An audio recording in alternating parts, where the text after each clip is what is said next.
बिस्मिल्लाहिर्रहमानिर्रहीम।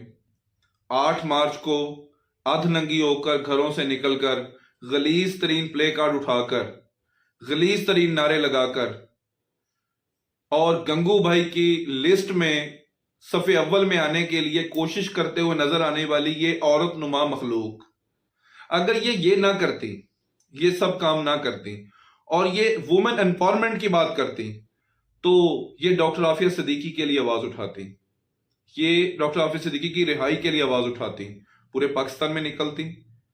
लेकिन अगर ये डॉक्टर आफिया सिद्दीकी का अपने एजेंडे में ये शामिल कर लें, ये बात यकीन माने पूरा पाकिस्तान के साथ खड़ा होगा, कौम की बेटियां इनके साथ खड़ी होंगी, कौम के बेटे इनके साथ खड़े होंगे। लेकिन अगर ये एजेंडा इनके एजेंडे में शामिल नहीं हो सकता, तो फिर इस बात का कौम को यकीन कर लेना चाहिए, जो वो यकीन कर चुकी है, कि ये औरतें उनके साथ है और उनकी इमा पर, उनके एजेंडे पर पाकिस्तान में ये सारा काम हो रहा है, जिन्होंने डॉक्टर आफिया सिद्दीकी को कैद किया हुआ है। क्योंकि इनकी गलाजत आहिस्ता आहिस्ता कौम के सामने नजर आना शुरू हो चुकी है।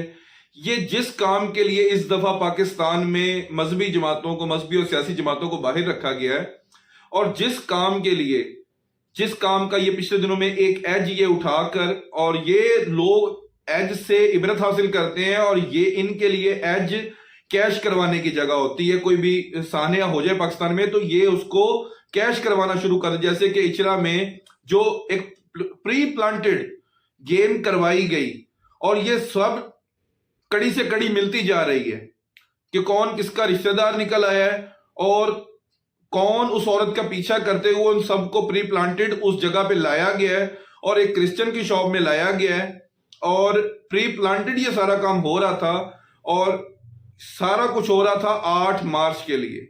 और उसमें कुछ एजेंडे शो करवाने थे जो कि मुकद्दस गाए, और दूसरे जो हैं वो अपने ऊपर नहीं लेना चाह रहे थे। तो उन्होंने औरत मार्च का एज लेते हुए वो एजेंडे मार्केट में शो करवा दिए।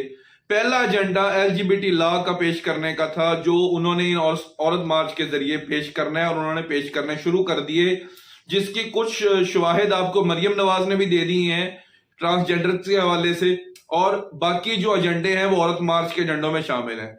दूसरा एजेंडा जो उन्होंने आज डिस्क्लोज किया है, वो दूसरा एजेंडा सबसे बड़ा जो खतरनाक एजेंडा है, वो ब्लास्फेमी लॉ को खत्म करना और उसमें अमेंडमेंट करना है।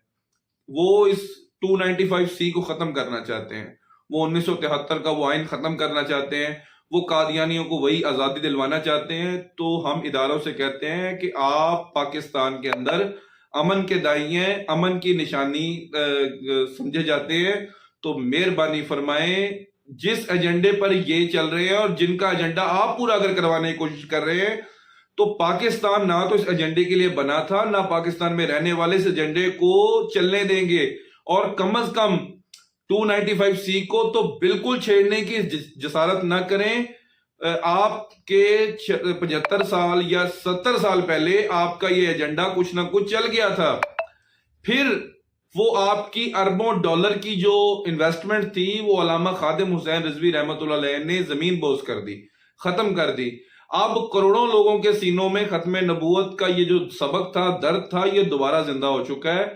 वो किसी सूरत ये काम नहीं करने देंगे। हमारी इदारों से दरख्वास्त है कि इस हसास मामले को बिल्कुल ना छेड़ा जाए, और हम अपने इदारों से अपील करते हैं कि इन इबलीस नुमा औरतों को इनके दायरे कार में रखते हुए एक खास जगह पर गंद फैलाने की अगर आप इजाजत देना चाहते हैं तो दे दें, लेकिन हसास मामला की तरफ इनको ये करके मुल्क का अमन खराब ना करवाएं।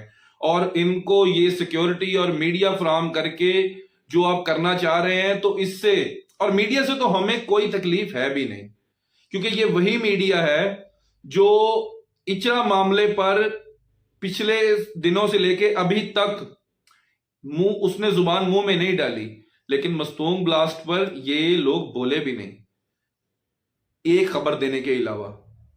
चर्च की ईंटें जलाए जाने पर इन्होंने 1 महीना पूरे 1-1 घंटे के प्रोग्राम्स किए हैं, लेकिन खत्म नबूवत के पहरेदारों पर 34 लोगों को शहीद कर देने पर इन्होंने सिर्फ एक खबर के अलावा कुछ नहीं दिया, और उसमें भी एक मजहबी जमात कहा, तहरीक लबैक पाकिस्तान का नाम तक भी नहीं लिया।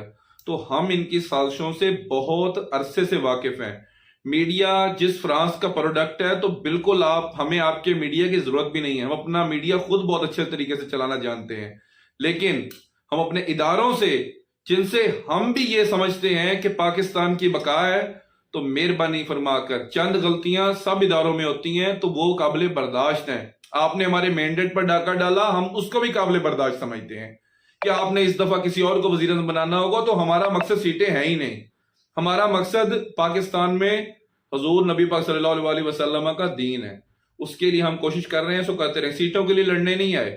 لیکن اگر ختم نبوت کے اس قانون کو اور رسول اللہ کے اس نظام کو چھیڑنے کی کوشش کی گئی تو پاکستان میں وہ جنگ لگے گی جو آپ کے روکے کم از کم نہیں رک پائے گی. اور جن کے ایجنڈے پر ہیں یقین مانیں وہ تب خیبر میں بھاگ گئے تھے, اور جب دوسری مرتبہ یہ نعرہ لگا تو سلطان صلاح الدین ایوبی رحمۃ اللہ کے آگے بھاگے تھے, اور تیسری مرتبہ یہ تب بھاگیں گے جب یہی نعرہ لبیک والے پاکستان سے لگائیں گے, اور یہ نعرہ مسجد رحمۃ اللہ عالمین سے بہت جلد لگنے والا ہے.